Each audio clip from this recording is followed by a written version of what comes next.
CA Governor Jerry Brown has mental breakdown trying to defend his massive disaster. Governor of California Jerry Brown was forced to defend one of his worst projects.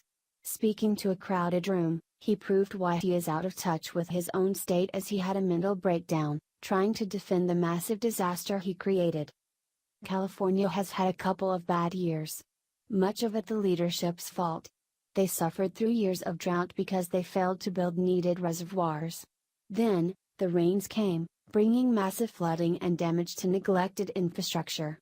Wildfires, which initially started with arson, destroyed much of the countryside. Next, there were mudslides that took out what was left. While much of his state is suffering, Governor Jerry Brown has pushed one bad law after another. He has declared himself an enemy of the United States and our president. He and his cronies have rewarded criminals while attacking citizens.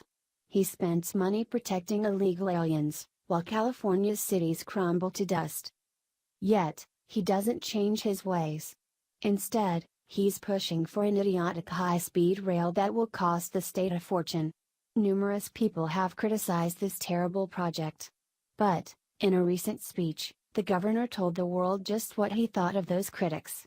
He unloaded on them, revealing the kind of bias and arrogance he has for anyone who disagrees with him. California Governor Jerry Brown gave a forceful defense of one of his signature projects Monday night, responding to critics of the escalating costs of the state's high-speed rail program. "That's bullshit," Brown said, at the outset of a 15-minute speech to California labor leaders at a Sacramento hotel. Brown said the high-speed rail effort, with a newly escalated cost estimate of $77.3 billion to connect Los Angeles to San Francisco, was a small investment when compared with the scale of the California economy. Other countries such as Spain with much smaller economies, Brown said, have already built major high-speed rail lines. "We can do it if we have the imagination, if we have the will, and we don't let these small-minded people intimidate us into lowering our expectations." Source: Los Angeles Times. Yes, because if there's one country that's a model of economic prosperity and wise decisions, it's Spain. Considering the massive problems Jerry Brown's state is facing, you'd think the California governor would be diverting all money to, saving lives. The state has just barely recovered from massive wildfires and mudslides. What's more, experts are predicting another coming drought. Any reasonable, intelligent leader would be putting the well-being of his people first. But, what is Governor Jerry Brown doing?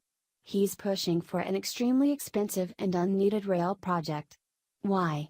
Because he made promises to labor unions and other groups when he got elected. He can't let them down, or else. It's kind of ironic when you think about it. Jerry Brown is opposing President Donald Trump's border wall tooth and nail. He criticizes President Trump for pushing a much-needed construction project. Meanwhile, Brown is pushing for his own project, one that few people believe is truly needed. By the way, Trump's wall is estimated to cost $25 billion. That's a song compared to this ludicrous high-speed rail that's estimated to require a staggering $98.1 billion in taxpayer money. California's bullet train appears to have released a high case estimate of $98.1 billion to prepare the public for much higher tunneling costs.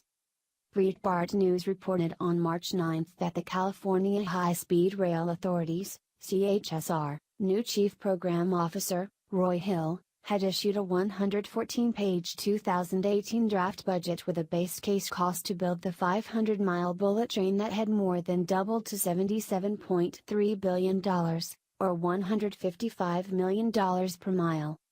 That compared to the $37 billion, $74 million per mile plan that Gov.